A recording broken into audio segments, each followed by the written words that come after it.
power of Phil Spencer only increases. That's really what I'm beginning to learn, because he has a lot of sway, and much of it's for a very good reason. In many ways, the direction that Microsoft has went in under his tenure has really been the thing that has clawed them back from a major defeat and has improved the quality of games, improved the customer experience, improved the value to customers, and these are all great things. Now Phil Spencer's, some interesting things. If you break the rules, he doesn't want you to be just banned from Xbox. No. Oh no. I think it seems like he wants to create some sort of cross-company, almost player behavior alliance or something. Yeah. And I think that is actually quite interesting. Quite interesting. There's so many layers to it, but we'll jump in. So he was on the Sway podcast with Kara Swisher. Of course, if you're anywhere in and around tech, you'll know Kara Swisher's been doing work in that space for such a long time. So earlier this week, Phil Spencer gave an interview with Kara Swisher. They were really going around so many topics: Metaverse, console sales, streaming, cross-platform regulation, parental controls, Gamergate, China, addiction, streaming. So many of the business or culture buzzwords that, honestly, in some ways we just feel tired and sick of when we hear them, but hey, it is what it is. That's why I think it's interesting the way Kara's approach specifically is, as Adam points out, she was called the most powerful tech journalist in Silicon Valley by Newsweek, and it's just like the way the interview pans out is like she'll be like, "Hey, this is interesting," and then Spencer will maybe go, let's," he'll as executives do, he'll veer it in a way that's like, "I'm literally not going to talk about that, but I'll tangent it away nicely," and she's just like, "Yeah, but specific example."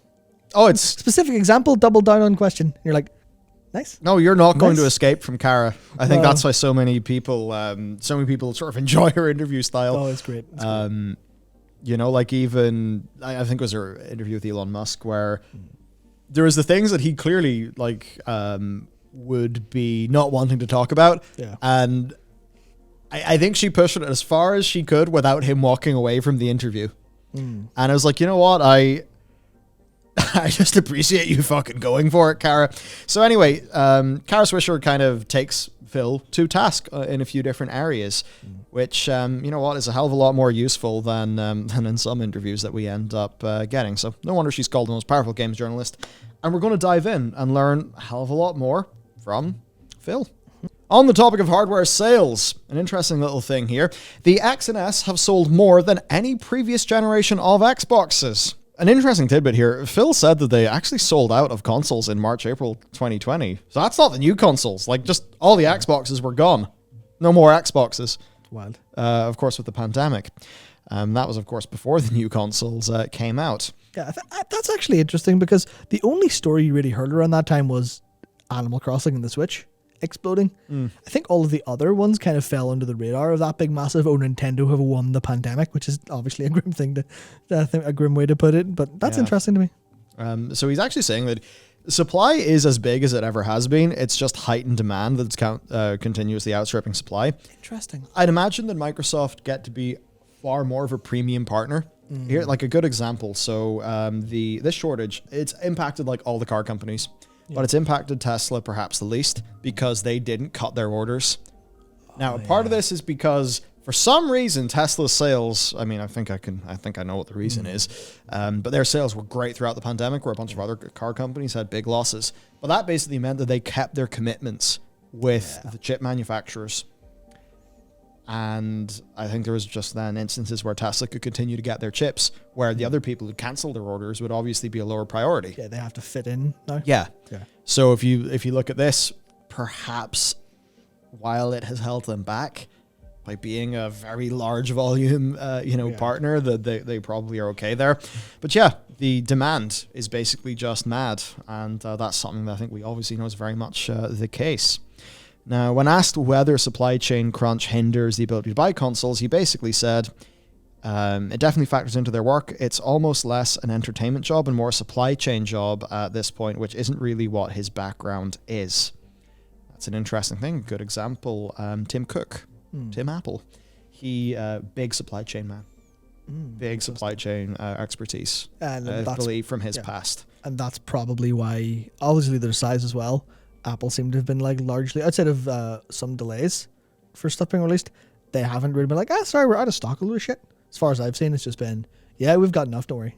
Yeah, it's interesting when you get to companies at this scale where it's not just about the product, it's like supply chain management is so important. Yeah.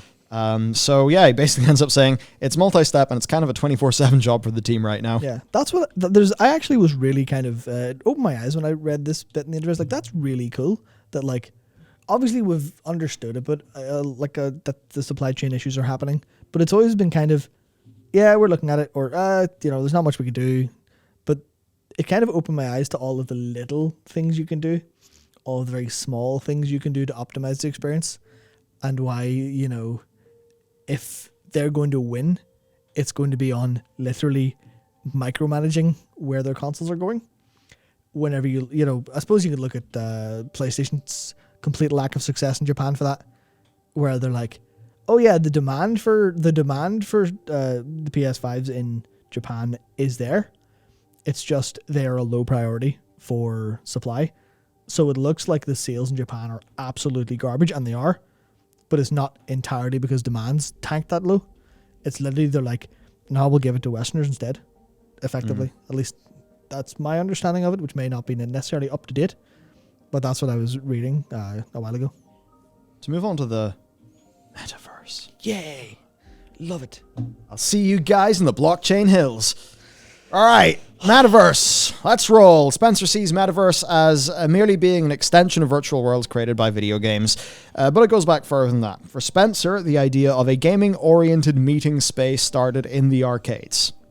As time and technology went, obviously stuff, moves on and forms the foundations of the Metaverse buzzword. He brings up World of Warcraft a few times. Yep. But as the pandemic showed, we see new players in the space all the time. He says it was an accelerator for all of this stuff. Fortnite became sort of a digital chat room to the point where, Epic are actively pursuing the Metaverse idea. And then socially oriented games like Among Us experienced this really big boom because they're a way to see friends. And it's that thing when you kind of deal with Metaverse, it's like there is a root truth of a really good thing in there. Yeah. It's just that when, when the Zuck gets involved, and it's really cringy and really embarrassing, and it just feels like it's investor buzzwords, it's shit. But there is something to be said for parts of the core idea that really is just what we experienced as kids in World of Warcraft, but now for a whole bunch more people, but it's being rebranded in a really annoying tech bro way that makes you want to slap people. Yeah, because anyone who's in the gaming industry goes, Zuckerberg, you literally just described Second Life, you fucking idiot. Yeah, while you were busy in university programming something to rate women as being hot or not, while you were doing that, we were playing World of Warcraft. Absolutely. So we already know. Yeah, I think it was interesting that Phil basically talked about it that way. And he's like, yeah, this shit's real. This is video games. If what are we talking about? It's great. So, there we go. He's going through that. He says, for the generation that's growing up, that being a natural way to get things done with your coworkers is going to be much more native than it is for my generation of people who will seem like a kind of bolt on to the experience that I've had. I mean, it's one of the things, as part of my ritual, for some reason, my own brain virus, whatever, I look at Product Hunt all the time because I just want to see what kind of things people are launching. And there was a period of time where virtual offices, it was basically just imagine proximity chat in a video game, but on like a little 2D virtual office that you could build. So, your little dot walks into the meeting room and then it auto joins you to the meeting room chat space. And it's like, okay, I can see why all the tech people are really, really excited about this, but we've been doing this in video. I remember playing Resistance and Liberation, the source mod, and having to walk over to the commander to listen to them talk to me to tell me what to, where's the Jerry, or the other way around depending on what side you're playing. Resistance and Liberation. Did you play that source mod? I think there's like 7 people out there who did. Nice. Anyway. You'll find an old friend, maybe. Perhaps. Actually, that one of those neat little stories. Next thing, free speech. Mm-hmm. It's one of the more interesting things, and it's basically Phil saying that Xbox is not a free speech platform. And it's like, it's Microsoft's thing. Free speech is about government censorship. But then I think what people bring up, and it's the important thing to engage in, what happens when the town square is owned by a private corporation? Yes, it doesn't fall under free speech.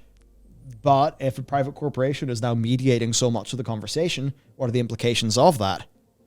Yeah. And that's where it does start to get a bit messy, because if every company, if the sort of the public space, the town forum. Because I know this isn't, where, we're not going into town as ancient Greeks, leaning against the Stoa, talking to each other about high-minded ideals, some fantasized thing. What's actually happened is that the public discourse has been chopped up like a pizza by different private corporations who all are saying, rightly, well, this is a private thing. We don't have to do the free speech. We don't want to have all that entails. This is our space for our thing. We're a business, by the way. And then suddenly it turns out that, the public discourse is now completely siloed off into different platforms, and everyone's going to drive each other completely insane when they cross-mix, as evidenced by different blobs of Twitter when their Venn diagram of, seeing each other or whatever intersects. All hell breaks loose. It's mad.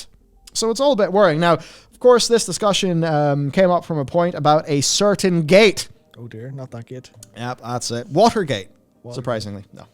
Certain gate, a gate of the gamers, whereby more extreme politicians commented that these sorts of watershed pop culture moments can be used to activate an army that moves into politics and discovers all sorts of polemic material. Polemic material. There we go. We found a word that I hadn't heard before. Cool. Now, Spencer replies that as gaming has grown, its social capacity has also grown with it, and it's now a pretty standard place for socialization. That's kind of calling back to what we're saying in the Metaverse. But then it's the thing where he says we're a platform around interactive entertainment and video games, and we're not there to allow all kinds of social discourse to happen. That's not why we exist. And this is the thing, like, fundamentally, you're a company, you have a mission. Does it fall outside of your mission or not? And obviously an anything goes platform doesn't make sense if you're Microsoft. Yeah. So when asked whether this meant Xbox is a not everything goes platform, Spencer agreed. He said, that's right. We're not there to allow any conversation to happen on our platform. I'm not to say it never happens. We're not a place. It's very difficult to come to Xbox Live and say, okay, I want to create a political party in this forum, this platform. You could kind of twist the tools and try to get there, but it's just not set up for general purpose conversations or community. It really is set up for a community around interactive entertainment and the games that run on our platform. That's the way we invest. And I'm not judging what other networks do. That's an important thing for a company. Know your mission. Don't have scope creep. Yeah. Like, if they start just trying to turn... it just wouldn't make any sense. I think most people intuitively get that. I think it's just maybe if a platform feels heavy-handed, overly draconian, or maybe like it doesn't apply its rules evenly across subgroups, that's really when you have the issues. But I really don't think we should be expecting, Microsoft to say, yes, Xbox is a free speech platform. That's not their job. But then there's the larger societal thing to contend with of, well, okay, fair enough. Microsoft isn't the place for, oh, wait, but now we do everything we do in life on privately held platforms that all have their own rules. Where do we have a chat now? Yeah, there is no virtual equivalent of the town square where no one has control. And that's ultimately the problem. Yeah. It's like, okay, I go to, how do I communicate? Oh, I communicate through privately owned platform. No privately owned platform has the responsibility of being the arbiter of free speech. And in fact, even trying to do so is probably bad for your business. Yeah. Which means you've got the situation of there's nowhere for people to talk, fundamentally. And everything, and that's the issue. Everything turns into a sort of extremifying echo chamber. Yeah. And if you think I'm trying to say this at a dig of some group you're in or some... no, I'm saying this literally everything. Yeah, it's a blanket, like... Yeah, so that is actually a blanket statement. Yeah. Where, whether it's left or right or this or that or anything, all sides get more extreme in this kind of weird environment. Now, the correct thing for Xbox to do is exactly what Spencer is saying, but everyone's going to say that, and where are we left when everyone says that? Yeah. Are we left in a situation where now maybe the government wants to step in and try to work something out, or maybe they don't step in? Where does it go? It sort of also obviously ties into the media landscape, where it's kind of like we're all watching different cuts of the same movie, but the cuts are all, because the way, like even the little Hitchcock experiment, right, where everything's just a little. So there are goals here that, again, with keeping in theme with Phil here though, of being mission specific. these are not things that are in our company's mission. And I think we are a company that has a mission, and that means it's now time for us to move on. Indeed. If we're going to apply, the rules here, while also acknowledging that if everyone sort of does what makes sense for them, then there's nobody, there's like no game design of the overall macro system, which means we end up in this pretty poorly designed society. Mm-hmm. I don't mean to, it's not designed. It's like a thing that naturally, it's designed by happens. accident. Yeah. But, maybe it grows more like an unruly fungus than something that you would like. I would say a way to describe it is maybe designed by circumstance. Possibly. Yeah. So this is where it gets interesting, though. Cross-platform collabs. Oh, dear. So this stuff about the free speech and everything kind of moved on in scope a little bit. So there's a brief but interesting little aside whereby Spencer outlines that controversial topics tend to drive engagement and even monetization, whereas gaming can't do that. If you log into a game and you have a bad time, you won't come back. Swisher calls this enragement equals engagement, but Spencer calls the idea of having people enraged at, say, Halo, being a death strategy. Yeah. Yeah, I mean that's the thing. You'll get eyeballs from being enraging or from doing something that causes people to be angry, but you're not going to get loyalty or fans or followers if you're doing that kind of thing, especially as a game studio. It's like, people are really mad at Halo. That means they're paying attention to Halo, but they're not fucking playing Halo. Oh shit. Yeah. So this kind of goes on, and it's them talking about the processes Xbox Live incorporates to deal with like toxicity and stuff. Now, for Spencer, he says that the reporting function is critical to help the community. And he says, I won't say police itself, but at least report on itself. And Spencer goes on to say that one of the things he would love to see is basically shared ban and block lists across platforms. He acknowledges it would be hard for the industry. But basically, look, what he's floating the idea of is Microsoft and Sony saying, hey, here's the deal. Whenever some absolute turbo bastard enters some lobby and completely cocks it up for all the other players, obviously we lose. Yeah. And we know that you're in the same business as us. So obviously you lose as well. How about we team up, and whenever we ban someone, you ban someone, and we'll do the same back to you. And then maybe both of our platforms can be better. You can benefit from people that we ban, and we can benefit from people that you ban. You can see how that kind of would make sense, can't you? Of course, if you treat everyone who's being banned as objectively a bad person and objectively a negative influence, then obviously this is great.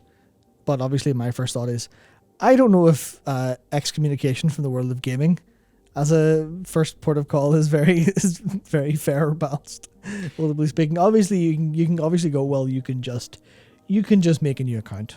Yeah. Obviously in some cases. But then you have to think about what a Microsoft account entails and how much information it has and how seriously they take that. Is the next step that your real name is now banned from all platforms because you're toxic influence on games? I think there's obviously there's a lot of fear immediately stricken in me by saying this. You're like, because there's actually cases in, I think it's CS:GO. I think it's CS:GO as opposed to Dota, but there's cases of people who are unable to or were unable to play in competitive environments or actual proper esports, despite being really, really, really good and having no problems because they had a VAC ban on record, from they were 12 or 13, because they fiddled about in CS:GO once. So they have a VAC ban on their Steam account, and because of that, they're not allowed to engage in Valve events. And you imagine that if you have a VAC ban back then, you're not allowed to play any esports. It's weird. So why does a society have a prison system? Because it has to deal with shit. Yeah. Now, there's different types of justice systems. There are some, like in the United Kingdom, the United States, that seem to be a wee bit more on the punishing side. Yes. And then there are ones in, say, some of the Scandinavian countries that are a little bit more on the, oh, well, bloody hell, right. We can't just throw a bullet in this person and throw them into the bin. That doesn't work like that. They're going to have to come back to society someday. I mean, in the very least, we don't want to have to pay for their room and board forever in this prison. So we may as well try to get them back into society so they can contribute, pay their taxes, be useful. And we don't want them to commit a bunch of crimes when they get out. And it does appear to be that when you look at the studies, if you compare the reoffense rate in the UK, and I am going somewhere about gaming with this, if you compare the reoffending rate in the UK or the reoffending rate in some of those countries, it does seem that their way of doing things leads to more people getting out of prison and reintegrating society and not reoffending. Yeah. And maybe that's for the overall good of that society. Maybe they're not saddled with this massive incarceration rate that then, all their users, all their citizens have got to pay tax for. Yeah. To pay for. Because at the end of the day, all this shit's got to be paid for. So if we apply that to gaming, right now we're banning people. We're getting rid of people. Yeah. Is there something to be said for having a route back? It's what I thought of when you talked about the VAC ban. Would there be a way for somebody to have a kind of, a way to earn themselves back into the fold? Yeah. Where a company would support that. And, maybe if you look at, say, the criminal side of things, maybe that works. Maybe it wouldn't work in gaming because people just don't view it as being as important when they can make a new account. I don't really know exactly. But I think in a world where it's just purely ban, Yeah. where that ban can be circumvented in a way that will kind of just make people pissed off, then maybe that's where there's some, worries about this not working out as well as some people think it is. But then, is it really worth the money for a company to have some sort of program where people can earn their way back in? And frankly, if they are going to earn their way back in, I mean, what's the value in that for the company anyway? So it could be that the most effective thing along the lines of rehabilitating a player and, getting the VAC ban off their record so they can go back and be a contributing member of CSGO society. Maybe that's just not worth enough. So I wonder. Obviously, those you look at all of the MOBAs and stuff. Like if you're a League player, or for the League and Dota players, what if League and Dota shared their ban lists and shared their naughty boy queue lists? Yeah. What would that be like for MOBAs? I can't say I know that. I mean, they're free to play games. Make a new account. Yeah, that's the problem. So interesting, and it's certainly got people talking. Yeah, I think it's it's great to actually have a thought about, I guess, punishment and rehabilitation in games. Because I think if we up the punishment by introducing cross-platform, then maybe that opens the angle to talking about this in a way that's not just, the short-term solution is just get rid of that person. Yes, cool. We could get rid of toxic gamers. Or how about we try to create less toxicity naturally via our systems? Yeah. So and that's where it's hard for some games like World of Warcraft. Mythic Plus system, it's designed in a way that will create toxicity. And there's lots of people saying, no, the Blizzard developers didn't do that. They didn't intend that. Whenever people are toxic, that's their decision. And it's okay, well, that's a great way for you to say, it's just that person's individual responsibility, so I'll do nothing about the problem that's actually happening in reality. Again, we need to be pragmatic about things. So it's an interesting situation and something that our young industry is still grappling with. And frankly, our young, species, Homo sapiens, haven't got this shit cracked at all, have they? Nope. It's just that thing of Kara, I think, has the frustrations that we all have. But then there's that bit where we all also know there's things that if Phil says, he's going to really create a pickle for a lot of people. Of course, yeah. So there you go. Basically, interesting interview. Cross-platform bans. I think if there was anything to say, if cross-platform ban, imagine if all the Battle Royales got together and they IP banned in some really rock-solid fashion all of the people who did the cheating and stuff. Would you be happy? If, some PUBG hacker gets banned from Apex and you're an Apex player, that's good for you. So what is your own personal arithmetic of the ups and downs of cross-platform, cross-game bans? Where, I think we can all definitely see if you're a law-abiding citizen, it is in your benefit. But then it's what if things slip through the cracks? What if stuff's not policed, effectively? And it's just that sort of thing. Whenever the company takes on the responsibility of having rules that they enforce, they then have a responsibility to, enforce those evenly, enforce them fairly. And that can be a whole big can of worms and an entire other rabbit hole, right? So let me know what you think about that and what you'd be in support of. And really, I think that's it for the video. So, thanks to Kara for going in and trying to get as much juicy info out of Phil as you could. Good job. And that's it for us. Yeah, I will just dream of the day that Bobby Kotick agrees to talk to Kara Swisher, which will definitely be never. That will never happen. And with that, see you next time.